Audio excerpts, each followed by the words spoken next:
Hello बच्चों, welcome to our channel समिधा संस्कृतम। आज हम रुचिरा प्रथमो भाग हैं जो कि कक्षा 6 की संस्कृत की पाठ्य पुस्तक है। उसका द्वादश पाठ दशमः त्वम असि पढ़ेंगे, जिसका अर्थ है 10वें तुम हो। प्रस्तुत पाठ संख्यावाची पदों पर आधारित है। चलिए पाठ की शुरुआत इस पाठ के शब्दार्थों से करते हैं। सबसे पहला शब्द है इदानीम। इदानीम का अर्थ है अब, एकदा एक बार, स्नानाय नहाने के लिए, निर्मलम साफ, शीतलम ठंडा, तितिर्वा तैरकर, नायकः नेता, चिरम देर तक, उत्तीर्णः पार कर लिया, तदा तब, अगण्यत गिना, स्नानत्वा नहाकर, अपरः दूसरा, पुनः फिर या दोबारा, आसन थे या थी, नद्याम नदी में, तूष्णीम मौन, पथिकः राहगीर, स्नातुम स्नान के लिए, मग्नः डूब गया, प्रहृष्टा आनंदित या प्रसन्न, श्रुत्वा सुनकर, इति उद्धरण की समाप्ति का सूचक अव्यय। और अव्यय शब्दों से तो आप भली भांति परिचित हैं। वे शब्द जिनमें लिंग वचन विभक्ति के अनुसार कोई परिवर्तन नहीं होता है, वे अव्यय कहलाते हैं। चलिए अब इस पाठ के शब्दार्थों के बाद इस पाठ का हिंदी अनुवाद प्रारंभ करते हैं। सबसे पहला गद्यांश इस प्रकार से है। एकदा 10 बालकाः स्नानाय नदीम अगच्छन्। एकदा का अर्थ है एक बार। एक बार 10 बालक स्नानाय नहाने के लिए नदी में गए। ते नदी जले चिरम स्नानम अकुर्वन्। ते का अर्थ है वे नदी के जल में, चिरम का अर्थ है देर तक, स्नानम अकुर्वन् स्नान करते रहे। वे नदी के जल में देर तक स्नान करते रहे। ततः ते तितिर्वा पारम गतः। तथा मैंने इसके बाद, ते वे तितिर्वा तैर कर नदी के पार चले गए। तदा तेषां नायकः। तदा तब उनके नायक ने, अपृच्छेद मैंने पूछा, अपि सर्वे बालकाः नदीम उत्तीर्णाः। क्या सभी बालकों ने नदी को पार कर लिया है? उत्तीर्णा का क्या अर्थ था? पार कर लिया। तदा कश्चित् बालकः अगण्यत्। तदा यानी कि तब, कश्चित् किसी बालक ने, अगण्यत मैंने गिना, तब किसी बालक ने गिना, एकः द्वौ त्रयः चत्वारः पञ्च षट् सप्त अष्टौ नव इति। 1 2 3 4 5 6 7 8 9 इति का अर्थ है ऐसे। सह स्वयं न अगण्यत। सह मैंने उसने, स्वयं मैंने अपने आप को, न अगण्यत अपने आप को नहीं गिना। अतः सह अवदत् नव एव सन्ति। अतः का अर्थ होता है इसलिए। सह अवदत् उसने कहा, अवदत् का अर्थ है कहा, नव एव सन्ति 9 ही हैं। और बालक कितने गए थे नदी पर? जी हाँ 10। लेकिन उसने कितने गिने? 9, क्योंकि उसने अपने आप को तो गिना ही नहीं। अपरः अपि बालकः पुनः अन्यान् बालकान् अगण्यत्। अपरः का अर्थ होता है दूसरे बालक ने फिर से, पुनः यानी कि फिर से, अन्यान् बालकान् अगण्यत् अन्य बालकों को गिना। तदा अपि नव एव आसन। तदा मैंने तब, अपि का अर्थ है भी, तब भी 9 ही थे। क्यों 9 थे? क्योंकि वो भी स्वयं को नहीं गिन रहा था। अतः ते निश्चयम् अकुर्वन् यत् दशमः नद्यां मग्नः। अतः का अर्थ होता है इसलिए। उन्होंने निश्चय किया, यत् का अर्थ है कि 10वां बालक नदी में डूब गया है। ते दुखिता तूष्णम अतिष्ठन्। उन्होंने दुखी होकर मौन धारण कर लिया। तो बालक दुखी होकर मौन हो गए, क्योंकि उन्हें लगा कि उनका एक साथी उनसे बिछड़ गया है और नदी में डूब गया है। तदा कश्चित् पथिकः तत्र अगच्छत्। तदा यानी कि तब, कश्चित् पथिकः कोई राहगीर, तत्र वहां पर, अगच्छत् मैंने आया, तब कोई राहगीर वहां आया, स तान् बालकान् दुखितान् दृष्ट्वा अपृच्छत् बालकाः। सह यानी कि वह पथिक तान् बालकान् उन बालकों को दुखितान दुखी दृष्ट्वा, दृष्ट्वा में दृश्य धातु और कत्वा प्रत्यय है जिसका अर्थ होता है करके, यानी कि दुखी देख करके अपरिचित पूछने लगा।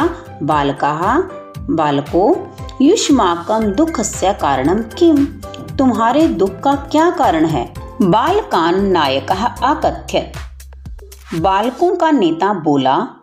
वयं 10 बालकाः स्नातुम् आगताः, हम 10 बच्चे स्नान करने के लिए आए थे। इदानीं 9 एव स्मः, अब हम 9 ही हैं। एकः नद्यां मग्नः इति, एक नदी में डूब गया है। पथिकः तान् अगण्यत्, पथिक यानी कि राहगीर ने उनको गिना। तत्र 10 बालकाः एव आसन्, तत्र यानी कि वहां पर 10 ही बालक थे। एव का अर्थ है ही। स नायकम आदिश्यत तुम बालकान गण्यत, राहगीर ने नायक को आदेश दिया कि तुम बालकों को गिनो। स तो 9 बालकान एव गण्यत, उसने तो 9 ही बालकों को गिना। तदा पथिकः अवदत्, तब राहगीर बोला। 10वां तुम असीति, कि 10वें तुम ही हो। तश्रुत्वा प्रहृष्टा भूत्वा सर्वे गृहम् अगच्छन्, यह सुनकर, श्रुत्वा शुद्ध धातु और कत्वा प्रत्यय, सुन करके खुश होकर सभी अपने घर की ओर चल दिए। भूत्वा में भी भू धातु और कत्वा प्रत्यय है। तो बालक तो 10 ही थे, लेकिन गलती कहाँ हो रही थी। जो भी बालक गणना कर रहा था वो स्वयं को ही नहीं गिन रहा था, जिसकी वजह से उनकी संख्या 9 आ रही थी। तो बच्चों ये था 10वें तोम 80 पाठ का हिंदी अनुवाद। चलिए अब हम इस पाठ का अभ्यास प्रारंभ करते हैं। सबसे पहला प्रश्न है उच्चारणम कुरुत, उच्चारण करें। प्रस्तुत प्रश्न में 1 से 10 तक की गणना दी गई है। आपको इस बात का ध्यान रखना है कि संस्कृत में 1 से 4 तक के संख्यावाची पद तीनों लिंगों में होते हैं और उसके बाद के सभी संख्यावाची पद समान रहते हैं। एकः एका एकम, द्वौ द्वे द्वे, त्रयः तिस्रः त्रीणि, चत्वारः चतुर्सः चत्वारि। 1 से 4 तक जो गणना है वो तीनों लिंगों में है। इसके बाद की संस्कृत गणना सभी लिंगों में समान होती है। 5 के लिए संस्कृत में क्या शब्द है? पंच। 6 के लिए षट, 7 के लिए सप्त, 8 के लिए अष्ट, 9 के लिए नव और 10 के लिए 10। चलिए बढ़ते हैं अपने दूसरे प्रश्न की ओर, जो इस प्रकार से है। प्रश्नान उत्तराणि लिखत, प्रश्नों के उत्तर लिखिए। सबसे पहला प्रश्न है कति बालकाः स्नानाय अगच्छन्। कति का अर्थ है कितने, कितने बालक स्नान के लिए गए थे। तो आंसर क्या आएगा? 10। 10 बालकाः स्नानाय अगच्छन्। अगला प्रश्न है ते स्नानाय कुत्र अगच्छन्। वे स्नान के लिए कहाँ गए थे? कहाँ गए थे? जी हाँ, नदीम। ते स्नानाय नदीम अगच्छन्, वे स्नान के लिए नदी पर गए थे। ते कम निश्चयम अकुर्वन्, उन्होंने क्या निश्चय कर लिया था? क्या निश्चय कर लिया था? 10मः नद्यां मग्नः, के 10वां बालक नदी में डूब गया है। ते 10मः नद्यां मग्नः इति निश्चयम् अकुर्वन्। मार्गे कः अगच्छत्, मार्ग में कौन आया? कौन आया था? जी हाँ, पथिकः। मार्गे कश्चित् पथिकः अगच्छत्, मार्ग में कोई राहगीर आया। पथिकः किम् अवदत्, राहगीर क्या बोला? क्या बोला? यत् 10वें त्वम् असि, के 10वें तुम ही हो। पथिकः अवदत् यत् 10मः त्वम् असि। तृतीय प्रश्न शुद्ध कथनानां समक्षम टिक इति, अशुद्ध कथनानां समक्षम क्रॉस कुरुत। शुद्ध कथनों के सामने सही का निशान लगाएं और अशुद्ध कथनों के सामने गलत का निशान लगाएं, यानी कि क्रॉस का निशान लगाएं।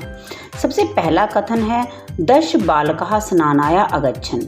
10 बालक स्नान के लिए गए थे। तो ये वाक्य सही है, तो इसके आगे हम सही का निशान लगाएंगे। दूसरा वाक्य है सर्वे वाटिकायाम अभ्रमन्, क्या सभी वाटिका में घूम रहे थे। ये वाक्य हमारा कैसा है, अशुद्ध है, तो इसके आगे क्रॉस का निशान लगाएंगे। ते वस्तुतः नव बालकः एव आसन्, वे वास्तव में 9 ही बालक थे। तो ये वाक्य कैसा है, जी हाँ अशुद्ध, तो हम क्रॉस का निशान लगाएंगे। बालकः स्वयं न अगण्यत, बालक ने स्वयं को नहीं गिना था। कैसा वाक्य है ये, जी हाँ ये सही वाक्य है, आप टिक का निशान लगाएंगे। एक बालक है नद्याम मग्न है, एक बालक नदी में डूब गया।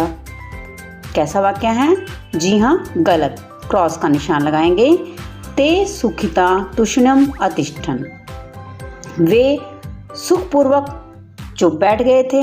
कैसा वाक्य है ये, जी हाँ गलत। अगला वाक्य है को अपि पथिका न आगच्छत, कोई भी राहगीर नहीं आया था। तो ये क्या है, अशुद्ध वाक्य है, क्रॉस का निशान लगाएंगे। नायकः अवदत् दशमे त्वम् असि इति, नायक बोला कि 10वें तुम ही हो, इस प्रकार से। तो कैसा वाक्य है, अशुद्ध, क्योंकि ये बात तो पथिक ने बोली थी।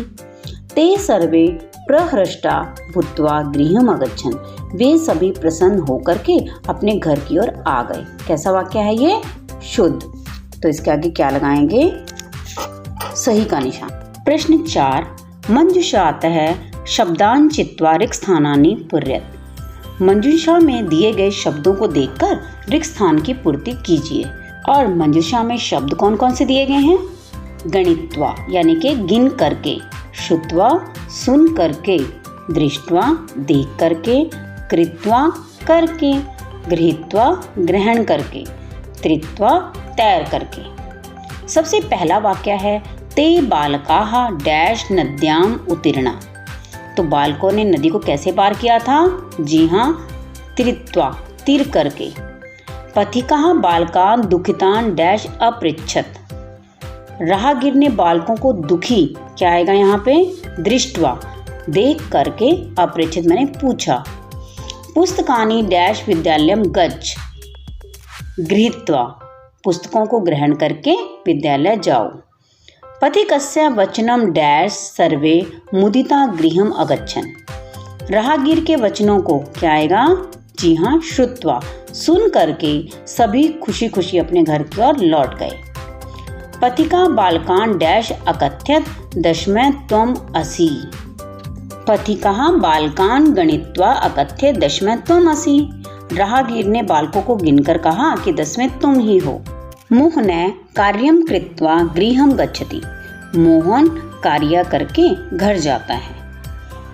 चलिए बढ़ते हैं 5वें प्रश्न की ओर, जो कि इस अभ्यास का अंतिम प्रश्न है। चित्राणि दृष्ट्वा संख्याम लिखत, चित्रों को देखकर संख्या लिखिए। सबसे पहला चित्र देखिए, डैश कंदुकानी, चलिए इनकी गणना कीजिए, कितनी है ये, जी हाँ अष्ट कंदुकानी।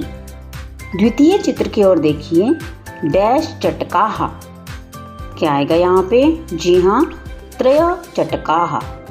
डैश पुस्तकम एकम पुस्तकम, डैश मयूरौ द्वौ मयूरौ, डैश बालिके द्वे बालिके, डैश तालाः षट् तालाः, डैश कपोतः पंच कपोतः, डैश पत्राणि 10 पत्राणि। तो बच्चों ये तो था दशम त्वम् असि पाठ का अभ्यास। कैसी लगी आपको हमारी आज की वीडियो, अच्छी लगी हो तो लाइक ज़रूर कर देना, चैनल को सब्सक्राइब कर देना और हाँ बेल आइकन भी दबा देना, ताकि हम आपके लिए नई और इंटरेस्टिंग वीडियो लाए तो उसका नोटिफिकेशन आपको सबसे पहले मिल जाए।